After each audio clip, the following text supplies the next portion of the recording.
This is Jim Highsmith, and you're now listening to the Agile Uprising podcast.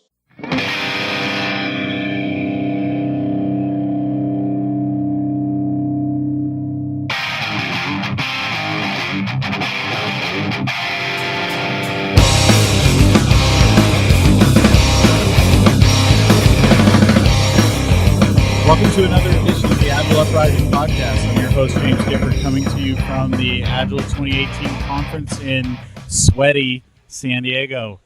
It's a little unseasonably humid this year, but hey, we're still having a great time. We're at the Tequila Bar at the Marriott Hotel, and tonight our guest is Jurgen Appelo. It's been really about a year since we've had him on, around the time that we started doing. He was working on the crowdfunding to really get Agility Scales going. So we wanted to take this opportunity to catch up with Jurgen and see what's going on in his world, and just give our listeners some insights about the work he's doing, and help promoting some great product and just an overall great set of thought leadership and materials that the Agile community is just adopted and are really thriving on. So thanks, James. That's a nice introduction. And it's not as warm here as it is in the Netherlands. So actually, I am cooling off at this at this point, because Europe is quite hot at this time of the year. So we'll have to get you a sweatshirt. Yeah. So it's been a year since we've had you on the show, and I know you've been busy because I've been kind of monitoring what's going on the Agility Scales Slack channel and all that. So can you kind of talk about maybe your transition from the crowdfunding and kind of the path forward that you've been going? What's been kind of give us some insights into what's going on with Agility Scales? Yeah, definitely. So a year ago, when we were in our crowdfunding round, we basically had a platform. It's called Mindsettlers, that we're still working on and growing. And at that time, we had content of methods and frameworks and their practices and how to do them with guides, etc. That is all still there. But we evolved. We have a great new feature that we call tracks. So you can create tracks for your team members as a coach or consultant, where you say, if you do these practices a number of times, like for example, moving motivators twice and a celebration grid once, and a couple of times a kudo box, then you are the management theory basic practitioner. And something like that. And even better, you can mix and match frameworks and methods and toolboxes. So you could borrow from game storming and core protocols and liberating structures and whatever. Make your own track across the Agile world. We call them Agile journeys for that reason, Agile adventures. And it's all about getting people to do something, to experiment. There are plenty of learning platforms out there. We don't want to compete with all the workshops that are happening in the Agile communities, but we want to give people a tool to start adventuring, to start exploring and playing with the practices, and basically giving challenges for each other, and say, well, if you complete this challenge, you get a badge from me. And it's all peer-to-peer, because I want to turn everyone into a thought leader, basically. If you have a good idea of what would be a good track for someone in a certain situation, like I want you to be a great retrospective facilitator, these are the 10 best retro techniques that I know from 5 different toolboxes, then you make it and you invite people to follow that track. And that is new in our platform, and people really seem to like that. And that's a fantastic kind of that's a fantastic feature, because a lot of times what we end up doing, in our with the Agile Uprising, we're a tight knit group of people, and we really do share those ideas, but a lot of our stuff isn't really curated, and it's us just. I'm now trying to page through 18 pages of Slack to find that tip that somebody kind of put out there that could solve some of the problems I had. So the fact that you've kind of turned it into a game, you've added gamification to it, is a powerful tool. Yeah, we want to put significant effort into the gamification. Basically, we just started with the gamification aspect of it, and we're already feeling it. Like I noticed with one track, for example, that I'm the number 2 on the list. Basically, I was at 87%, but somebody else was at 93%, and I thought, if I do a little bit my best, I might be the first one to finish this track, and I would be the pioneer. Forever, I will be known as the first person to finish this track. That will be I will be immortal. silly thing, of course. But these things, they have an effect, and in a fun way, we can with these features we can nudge people towards more exploration and experimentation. So that's what we definitely wanted in the platform. And the next thing that we're looking at is the suggestions, the recommendations. That naturally, logically comes at the end because you need the data first of what are people doing. So they mark their progress along that track to say, I did this today, I did that today, it was fun or not, it was valuable for me, it was valuable for others. We have that data, people tag their experiences, and then based on that, we should be able to offer suggestions in the future. Like if you use the retrospective tag 5 times, we know that you're interested in that, and then could offer you the latest retro game that emerged just last week from someone, and say, isn't that a nice idea for you, for example? That's what I look forward to.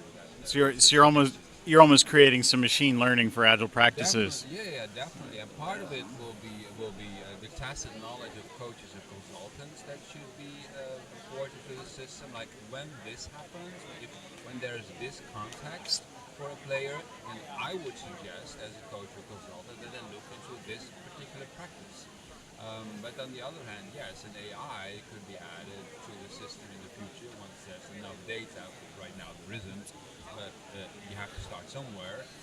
So in the future, I foresee that we could have an AI matching everything together with the tacit knowledge that is codified from the coach or consultant, and then just connecting the dots. Say, hey, this is what this agile coach said that you could be doing in your situation. I very much look forward to that. So how are you kind of finding the coaches and consultants to kind of contribute to this body of knowledge? Well, we have the same chicken and egg problem as any other social network and platform has. It is a multi-sided platform, not different from Medium or YouTube or Spotify or Netflix. There are different types of content that those platforms have. But we're not the first ones to try and solve this problem. You have different stakeholders with different needs. Their coaches, consultants on one hand, there are team members on the other hand, and there are content providers such as yours truly who have ideas, often packaged as frameworks and methods and toolboxes, and they all want something from each other. It's a virtuous circle that you have to increase step by step. So you cannot just have a platform that is just valuable for coaches and consultants without anyone else on the platform. But you also cannot have just team members without anyone else on the platform. You have to have them all. And that's the chicken and egg problem that all the platforms face when they are multi-sided, as they call it. But I'm sure we will be able to fix that problem because we're not the first ones, as I say. So we just have to steal what others did before us.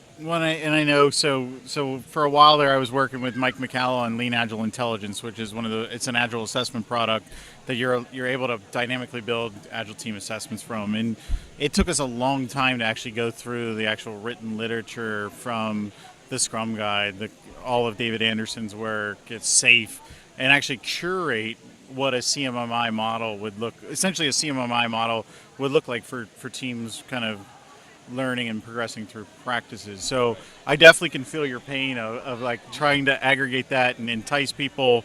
We run into that with even with our discourse board for the Agile Uprising, getting people to actually contribute content to keep a lively community together is difficult. So, is there a way that our community could kind of help you along with that? If people are hearing this podcast, is there a way to submit information to you guys? Sure, yes. So at this time we have a back office system called Paula and Jada. They are our team members who do everything for our participants. Because we are in the MVP phase. We have a high definition minimal viable product basically now. So we have a front end, but the back end, it is all faked. We have to do that manually. And that's exactly what it should be when you're in startup mode. So the content that is on there is done by our team on behalf of the participants, the coaches, consultants, the methods and frameworks that we are already working with. They just hand us the materials, the logo and whatever, and we do it for them. Of course, in the future, when we have evidence that things are working, when then there's product market fit, as they call it in the startup scene, then we're going to start building a back office, and people will be able to do that themselves.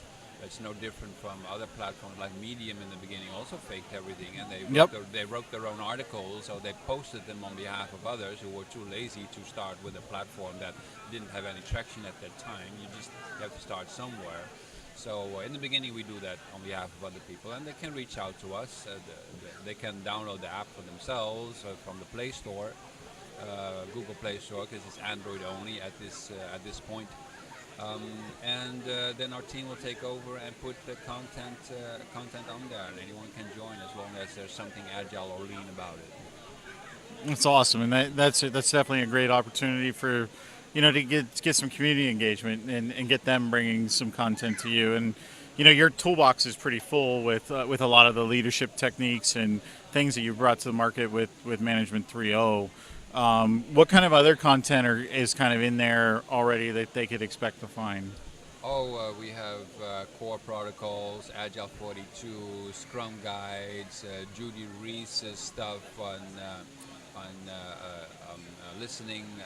So there's, I believe we have about 40 different 40 different camps, as we call them. We have an adventurous theme, so we call people adventurers, and camps where they convene, and tracks and journeys that they complete, because that adds to the gamification feeling of the platform. And of course, Management 3.0 is on there, and we're working with onboarding others. I just talked today with the usual suspects, such as Scrum.org, IC Agile, and you name it. Everyone is interested. Doesn't mean that they will actually be on the platform very soon, because everyone has other priorities as well. But there's definitely the ears and eyes are open, and we're making good progress on the onboarding effort. Making it interesting to start exploring. That's for sure. Awesome. So you kind of mentioned the product market fit.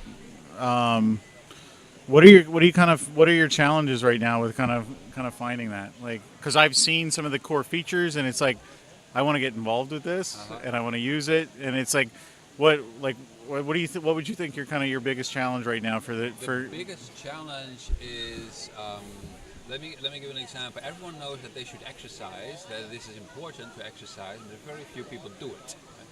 And that is where the gamification, the intrinsic motivation comes in. So people tell us all the time, yeah, this is important, that I should experiment and explore agile practices, etc. So they see the importance of a platform such as the one that we're creating. It's just that I don't have time. I have other things, other priorities, but they could make time because other people can make time to exercise and to go running. I had a run yesterday morning here in San Diego along the waterfront. It was enjoyable, but I had to make time for that. You need to evolve the discipline, but I make time because I gamified it for myself. I have these targets for running, and then I give myself a pat on the back because I deserve a chocolate on the day when I did a run. Those are the intrinsic motivational techniques that you apply also on platforms, and there's plenty of fitness platforms nowadays that help people to do their exercises with gamification. And we just started on the gamification aspect with our platform, like literally just maybe 2 or 3 weeks ago, because all the other stuff had to be in place first, because otherwise there's nothing to gamify in the so I look forward to using all the great techniques that there are books written full of gamification techniques out there, and just seeing what applies to us, what could we use that would nudge people to actually do that experimentation, because they want to, but and they keep the subscription because people pay for a subscription fee for the app, so they admit that this is important. It's just that they're not coming back yet often enough to the app, so we have to keep them interested, and that's our greatest challenge to find that intrinsic motivation. Now, do you find that like different markets are more difficult? Like, because like right now, like I feel like when we try to bring up, when I was being a consultant or even a full time coach, bringing up gamification in the American market, there's a lot of stuffy corporate kind of politics. Like, how do you kind of see us as practitioners helping you break through, or what kind of coaching advice could you give people to be able to kind of get past some of that stuffy shirt, kind of red tapey American culture that to help bring gamification into to company life so that we could see the benefits of agility scales? Well, gamification is nothing more than a fancy term for finding the intrinsic motivation of people to get them to do something. And there are wonderful books about it. The most fascinating one I found is written by Yu-Kai Chu, a Korean guy, about his Octalysis model, which is fascinating. And he lists dozens of techniques that are applied across tools and games all over the world. And once you start reading that kind of stuff, you realize this is so applicable to everything that we do in our daily lives. No matter how boring or mundane or uninteresting a task is, once we start gamifying it, once we start attaching some intrinsic motivational trigger to it, can become fun. And gamification can be from singing while you're doing the dishes, to adding an adventurous theme to your product releases to make it fun, to anything. Many people make the mistake of thinking that gamification is about points and leaderboards. That is one part of gamification, an important one that is definitely successful for the competitive types among us. But not everyone is competitive. Some people just like a good story around what they're doing. So make up a ridiculous story about why you do what you're doing. That is gamification as well. As long as the story is fun and makes you more motivated in doing the work, then you have gamified it for yourself. So that's why people dress up when they when they go to a party or something like that. That's also gamification. You invent characters and you put on silly hats and silly clothes, and then it's more fun. That's intrinsic motivation. It's gamification as well. So it almost goes back to that whole kind of we in primitive times we were storytellers, and we told everything through pictures and drawings and stories. And over time it's like the corporate culture, American culture, is kind of stripped away the ability to tell fun stories.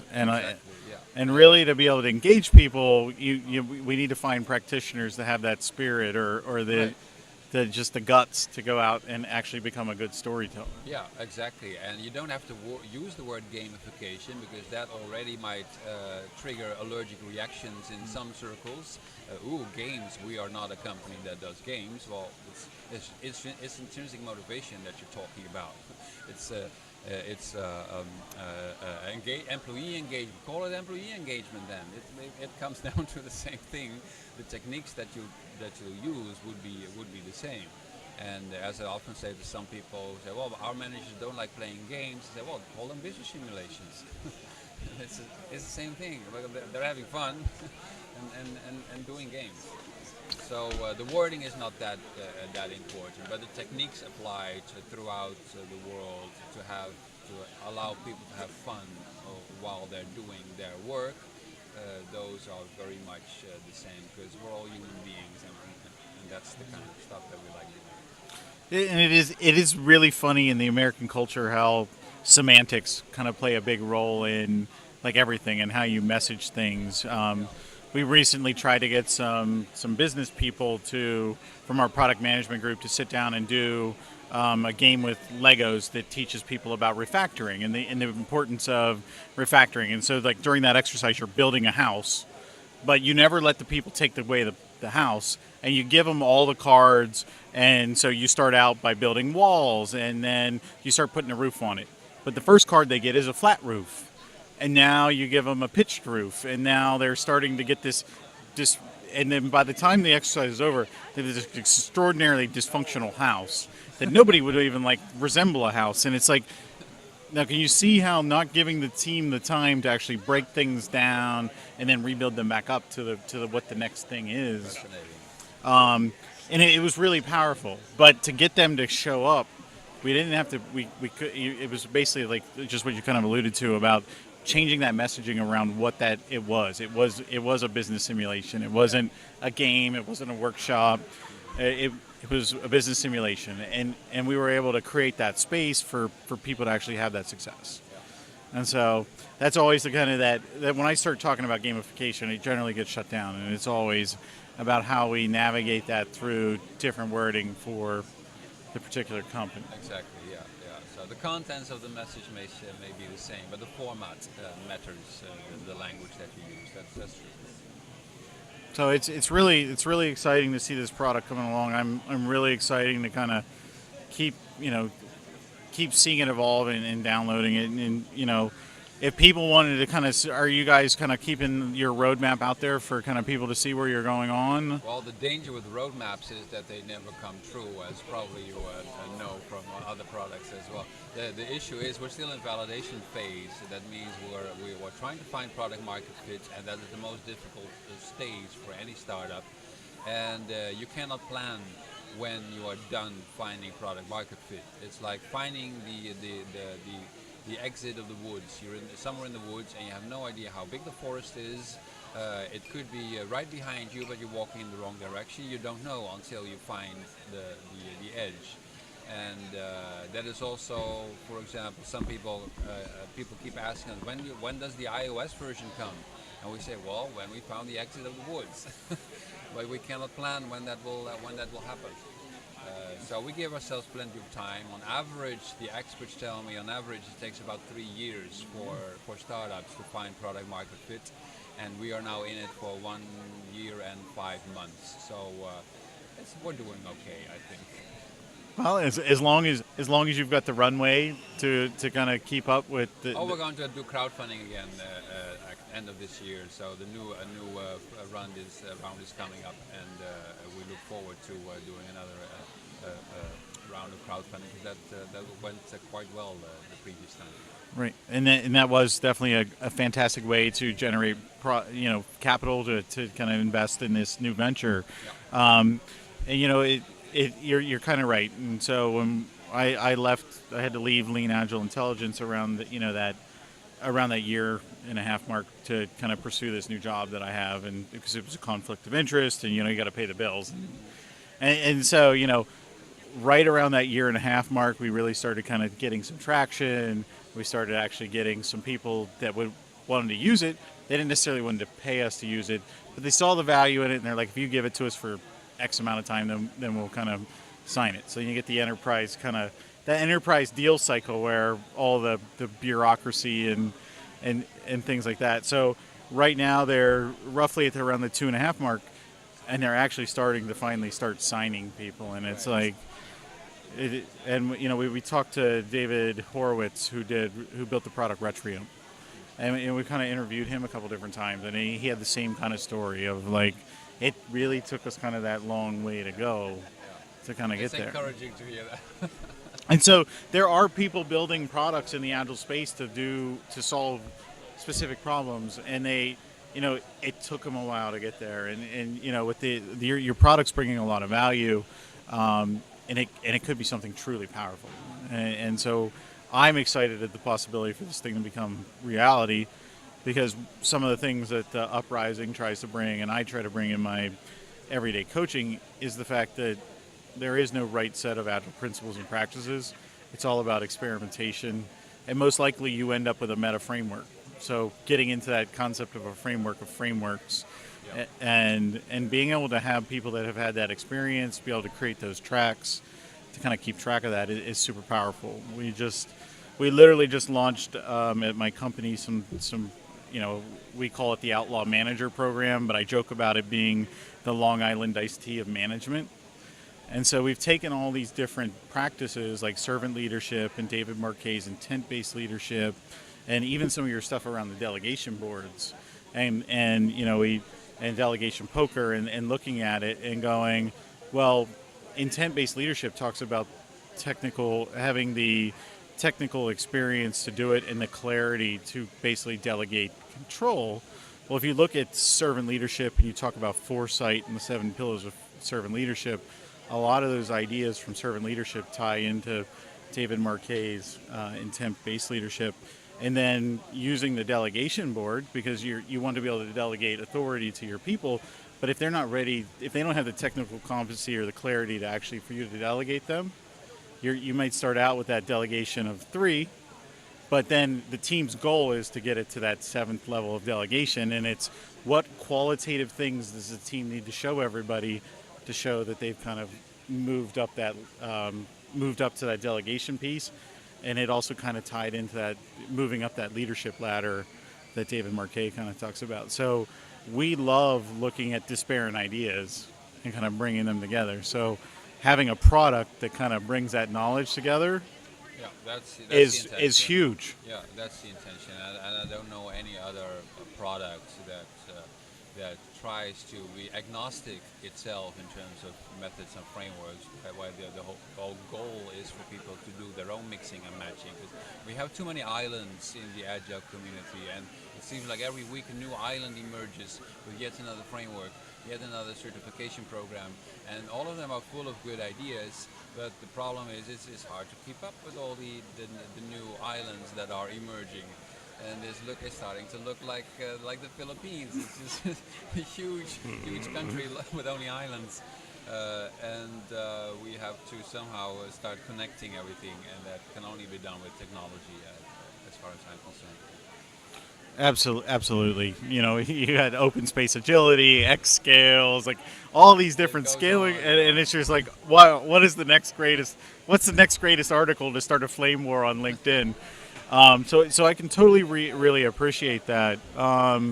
You know, I'd love, we could spend probably a bunch of time talking about agility scales and the work you're doing with that startup, but like, what is going on in the, you know, I'd like to take us back in time just a little bit before we kind of go to where we're going in the future. We'd like to visit the ghost of Christmas past, if you will.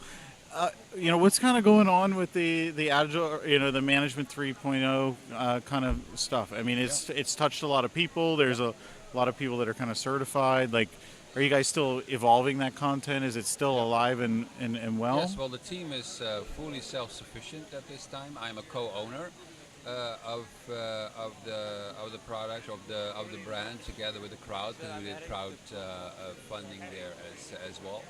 And but basically, I pulled out from the team itself because I wanted to do something different. I had been working on content for 7 years, and I wanted to do a product for a change, and that became Agility Scale. So they're basically brother and sister, those two companies. And what is funny is that actually the revenue started increasing basically from the moment that I left left the team, because they're doing quite well, and more facilitators are signing up to the Management 3.0 licensing program, making me think, well, I should have left the team much earlier, because they're doing quite a good job without me. And of course, I look over their shoulders as a concerned and interested shareholder. But at the same time, I don't manage any daily business. I forward everything to the team when people contact me about Management 3.0 stuff, because that's I focus on agility skills and the new book that I'm working on, that you probably have a question or two about. That is the future for me personally.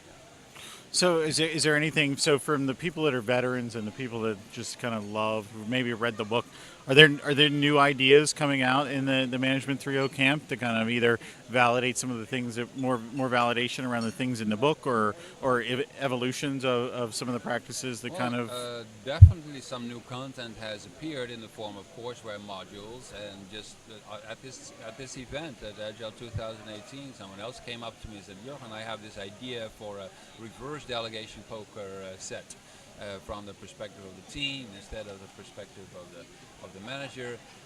Would that be? Could we publish that as part of Management 3.0? What tool set? I said, well, go to the team. They decide, not I.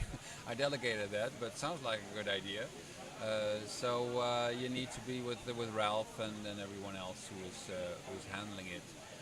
So I hope they're going to pick that up. But yeah, basically the ideas have to come from the facilitators now, from the community, and I have distanced myself somewhat so that I can focus on something else. So if folks wanted to kind of see some of the evolution of this, or kind of send some ideas to that, is it still basically safe to go to the original like Management 3.0 like library of content? Yeah, management30.com website. The team is the Happy Melly team, happymelly.com. It's all the same team handling it. And you guys are still running that Slack group? Well, you yes, might not be running exactly. Yeah, but I'm on the Slack group, so I see all the messages, yeah. So that is all still operational and growing, as I said.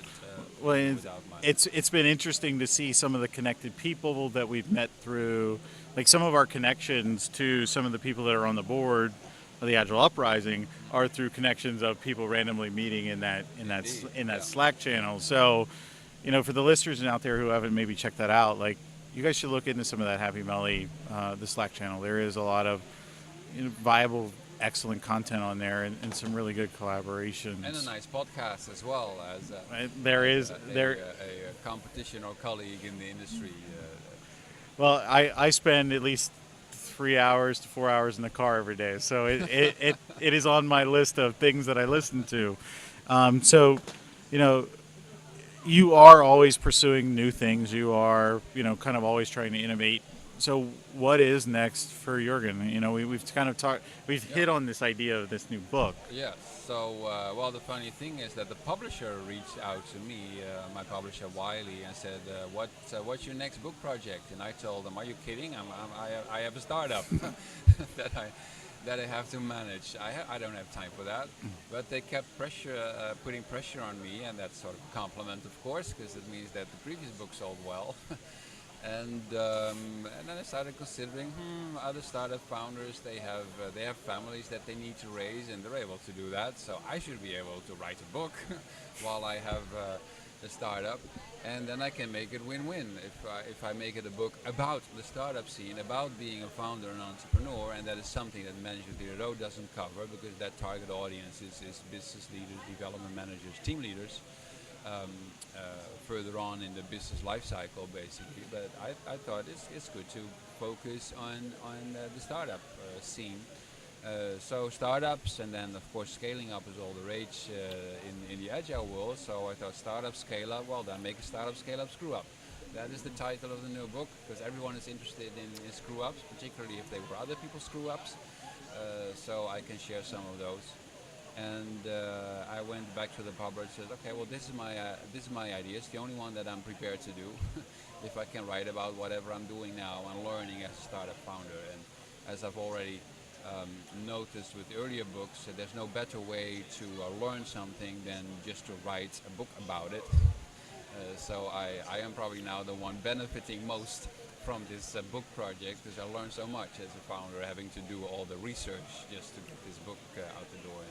Well, and the amount of introspection that it needs to go into actually writing a book. I mean, I sit down and unsuccessfully write a blog every day, and with a lot of the introspection that I learn as I put some of these practices together and try them and either fail or have some success, and kind of trying to figure out that context. So, for you to be going through this whole startup process and trying to find the market fit, and getting that initial group together, to then doing the crowdfunding, like the amount of stories that should be able to kind of come out in this book should be pretty good. I hope so. I have some nice stories to share from myself, yes, but I've also done lots of interviews across Europe and European startups and scale-ups.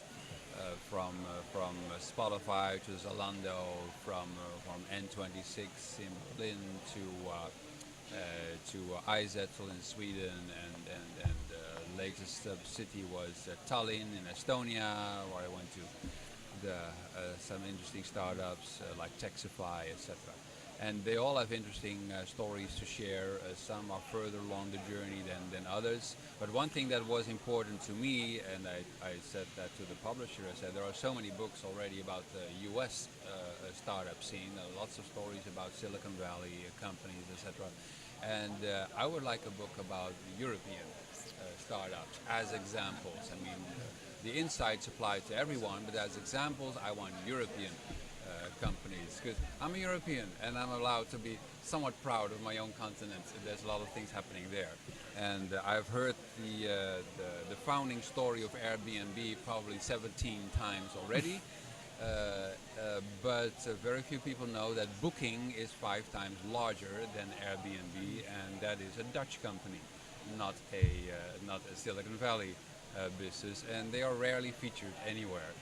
So I thought I'd go to Booking.com and not to Airbnb to find my stories That's awesome. as an example. And it's been really interesting. So I'm always kind of dreaming of a lean startup, and I listen to this podcast by Steli Efti and Neaton Shaw, and they do the startup chat.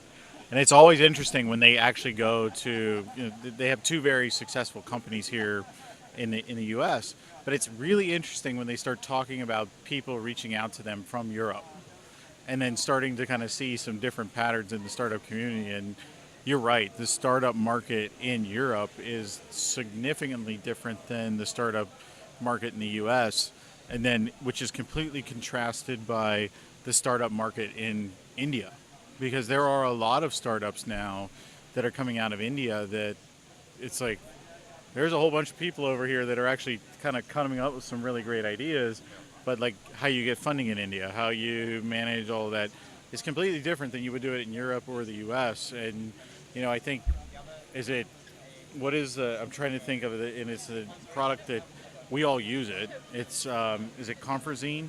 There's an actual Agile conference engine or a conference planning engine that a lot of the smaller conferences are using today, and that came directly out of an Indian startup.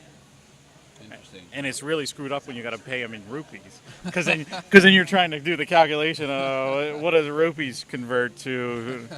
Oh, it's $350 US. Well, this is a great deal, but it manages all your content. Yeah. But that was a startup that came out of India, Interesting. and now is competing in the U.S. market in this kind of.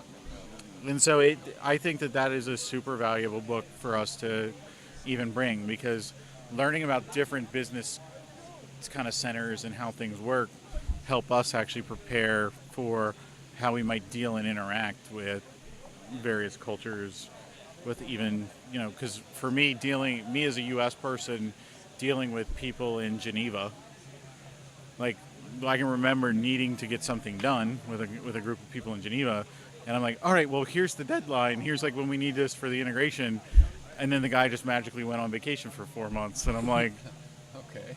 all right, well, where did you go? And they're like, well, this is just vacation season, and this is when we're off. If you really needed this done, you should have contacted us 2 months earlier. And I'm like, well, maybe you could have given us some insights into how to get that you needed that. And it's kind of, it's interesting to see how the vacation culture and all that of Europe and creating work-life balance and all of that ties into startups and their run rates. Work-life balance is definitely different in Europe, yes, and that leads to some interesting insights and stories. But overall, I think the requirements for founders and entrepreneurs of getting to a successful business are mostly the same or similar. But everyone needs to achieve problem-solution fit first, and then comes product market fit, and the sources for your funding might be somewhat different, but the fact that you need money and need to convince people to invest in you, that pretty much stays the same. So there's good stories to share, and I look forward to finishing the book. I have a deadline for end of October, agreed with the publisher, and it should be then ready, I assume, somewhere in April. They usually take about 5 months to get a book published. Are you planning another book tour? And there will definitely be something like a book tour. I have no idea what it's going to look like yet. I will start planning once I have the manuscript done. That is the first priority now, to get all the words in the right order. But then, I will definitely be promoting the book. Well, if you want to promote it in the States and you're going to come to the Philly area, you hit up the Uprising, and we'll get you another event together. I would look forward to that. So we're kind of in the interest of minding your time and minding your space. I'd love to thank you for your time and really appreciate you just popping down here and having the time to chat.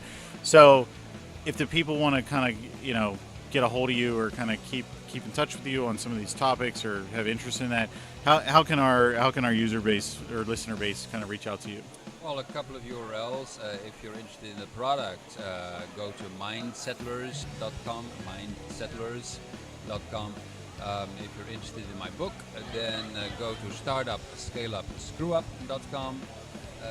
That is the project that I'm working on personally, and you can sign up and you'll be the first one to know when the first chapters are available for early previews, etc.